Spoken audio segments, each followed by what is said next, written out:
All right, peace, Lee. Coming back at you on behalf of sollyMyers.com and also our online metaphysical store, L9shop.com. So let me get a second, get some confirmation that I am live and you can hear me. And I'm doing this live stream today because I have to record module videos for the spiritual accelerator. So I'm not going to have a chance to make any more YouTube videos. So I want to get this out, do it live so I don't have to do any editing. So if you can hear me, okay, you can't hear me? All right, cool. I'm gonna go through this. I may answer a few questions. Apologies if you keep seeing me look over at my screen or whatever. But like I said, I want to do this broadcast because I'm recording modules for my program, Spiritual Master Accelerator. So I'm not gonna have a chance to record it at YouTube. So I want to make sure I get this out. And this is pretty much a follow-up of my last video. The video was entitled "Everyone Experiences This on the Path." If you go to my YouTube channel, look at the video. Everyone experiences this on a path. So if you're not watching this live, make sure to watch that video first. So this video is talking about how to overcome the dark night of the soul. And in that last video, I talked about what everyone experiences on a path that most people do not talk about is what's referred to as the dark night of the soul. The dark night of the soul can be looked at as this. You start your spiritual practice, you're into metaphysics, you just woke up to unconsciousness or whatever.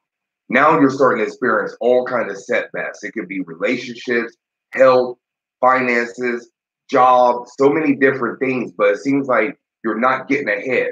Why are you not getting ahead? You started this spiritual practice, you're into metaphysics, you're becoming more enlightened and conscious. Why are you experiencing this? And what I told you in that video is most people will experience this because you're not going to know how you're built. You're not going to know if you're really built for this if you don't have any challenges. An analogy I use is Michael Tyson, in order for him to be the best champion at the time, he had to compete against the best opposition. So any kind of obstacles you're dealing with in your life, those are challenges, those are obstacles. In order to become more enlightened, in order to become more conscious, you have to overcome those obstacles. So the dark night of the soul is there to test you for real, for real. So in this video, I want to give you 5 tips in order to overcome it. Make sure I can still be heard. Let me know if you can still hear me, yo.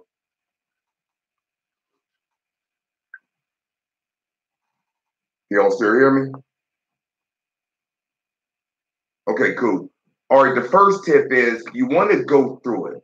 So the first tip on how to overcome dark night of the soul is you want to actually go through it. What I notice with people is when they start dealing with that resistance on the path, they'll be like, okay, forget this. I'm about to go back to my mundane life. I'm about to go back to church. I'm not going to really deal with altar work and all this spirituality. I'm good. That's probably the worst thing you could do. So when you're going through these obstacles and challenges, no matter what they are, you want to go through it. And what I'm here to tell you is any kind of spiritual work you're doing is going to expedite your karma. So if something was going to happen 3 years down the line, it may happen much quicker because you're doing this spiritual work. So long story short, you want to go through it because if you don't, what's going to end up happening is 5 years, 3 years, whatever length of time, you're going to experience that anyway. Before we come to Earth, we all pick our challenges.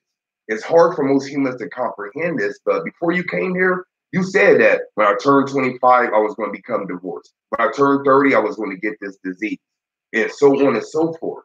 So instead of avoiding it, you want to go through it. So my first tip is, as counterintuitive as it may sound, you want to go through the dark night of the soul. So that's the first tip. Second tip is you want to get to the root of the problem. For those on my email list, I sent out an email, I want to say 2 weeks ago, and it was entitled Why, the letter Y. So in order to get to the root of any problem, you want to ask yourself, why? Why am I experiencing X, Y, and Z? So let me give an example.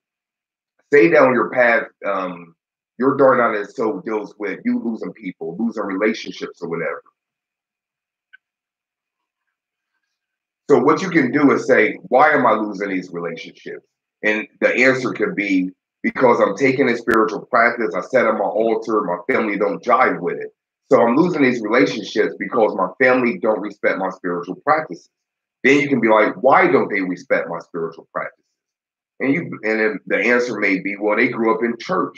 Their parents taught them about the Bible and Jesus, and they took more of a traditional route. So why did they take more of a traditional route? because their parents were taught by their parents to go to church, follow a minister, and follow Jesus, etc., etc. So the reason that you may be losing family is because they're rooted in church. And commonsensically, you may know that, but until you really sit down and be like, man, why am I dealing with this? That's how you get to the root of the problem. And on a mundane level, whenever you go to like AA or NA or any kind of anonymous, they always have you state what your problem is. And anytime you're dealing with that, they're always going to get to the root of the problem. Why is this person consuming too much alcohol? Why is this person going down the path of drug abuse or whatever? So getting to the root of the problem and make you know that what you're going through is not in vain. In order to get to the root of the problem, just ask yourself why over and over and over till you get to an answer that resonates with you. Okay, I'm still good. All right, I'm good.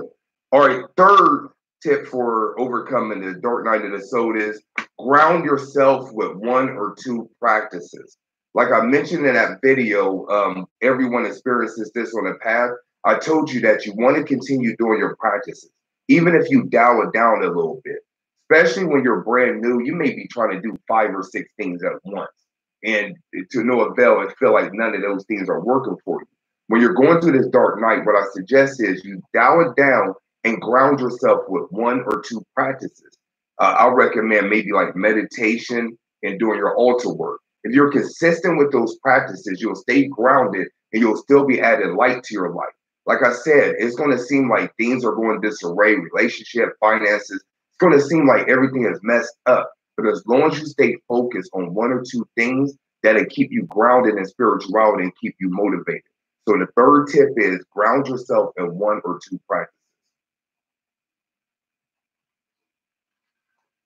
Fourth tip, and this is important as well, is have a support group. Have a support group.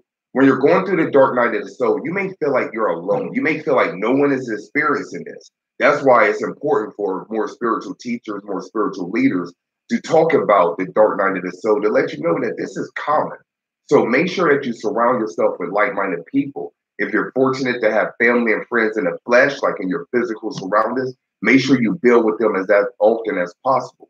If you're not lucky enough to have friends and family that's close to you, I highly suggest you get on Facebook, get on YouTube, go to some meetup groups, go to meetup.com. You can find groups in your local area that's meeting up. But the worst thing you want to do is just spend that time with yourself. Now, if you're built like that and that's the way you get down, that's kind of like how I am. When I'm going through things, I'd rather be by myself. But if you feel alone, don't do that to yourself. You feel me?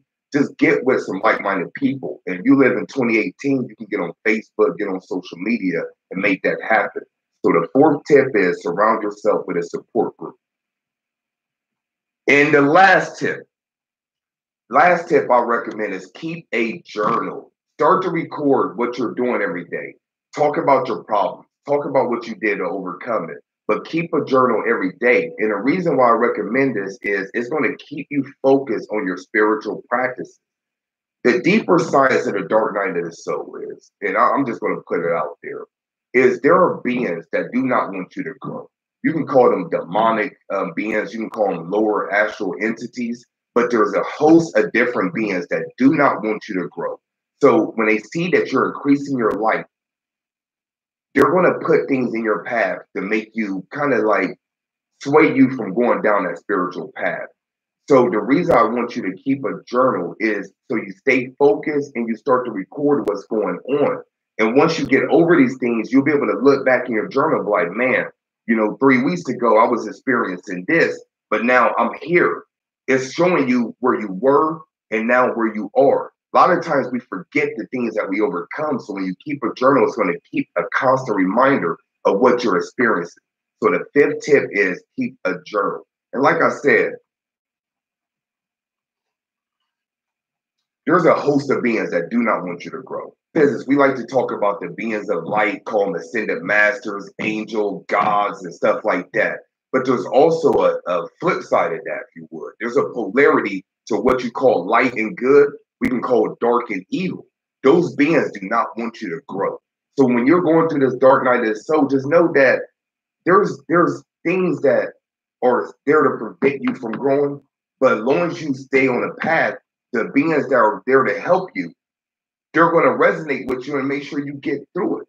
It sounds kind of like a fantasy unless you've been through, unless you've seen different things that we talk about, angels, demons, ghosts, all these different things, they're real. But unless you haven't seen them, they're not real to you. So I'm not here to convince anybody that they're real. But most people that watch this YouTube, you either believe in different beings or you experience them for yourself. So I'm here to tell you that you have a support team, and then you have a team that don't want to support you. But the support team is not going to support you unless they see that you're serious about this spiritual work. So while you're going through this obstacle, just know that you have a support team. You may not see them, but you know you have it there or whatever. So I'm here to remind you that you are protected, you are guided, but just know that there is a flip side of that. But as long as you stay on the path, the things that are there to help you will make sure they help you. All right. So that's pretty much it. I would take question or two if you have them. If not, I will close it out. Make sure to visit the website sollymartins.com. Also, the metaphysical store l9shop.com, el9shop.com. Is a dark night of the soul something like depression, or is it different? It once again, everyone's going to experience it differently. For some people, it does feel like a depressed state. For me personally, I felt like I didn't want to talk to anybody. I didn't want to do anything. I didn't, as nasty as it sounds, I didn't care about my physical appearance. It wasn't a priority for me to get dressed and go out and about. But I didn't experience that depressed state per se. But there are people that experience that where they feel like they're just sad or whatever. So yes, depression could be a sign of dark night of the soul for sure. When's the next book? Alter Magic Manual is actually, I was supposed to release it last month. It's pretty much almost done, but that is the next book, Alter Magic Manual. I'm trying to download my free meditation gift, but Google won't let me do it. Just email me. Go to my website and email me. I've had a couple people say that.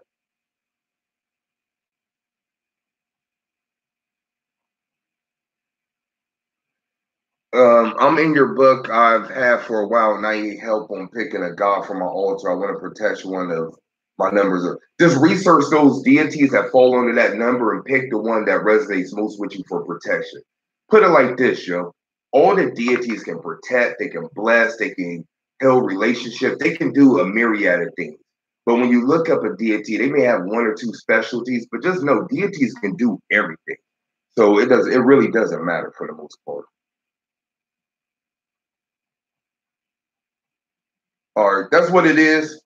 Appreciate everybody. Make sure to thumbs up the video. Until next time, this has been Ali. Peace.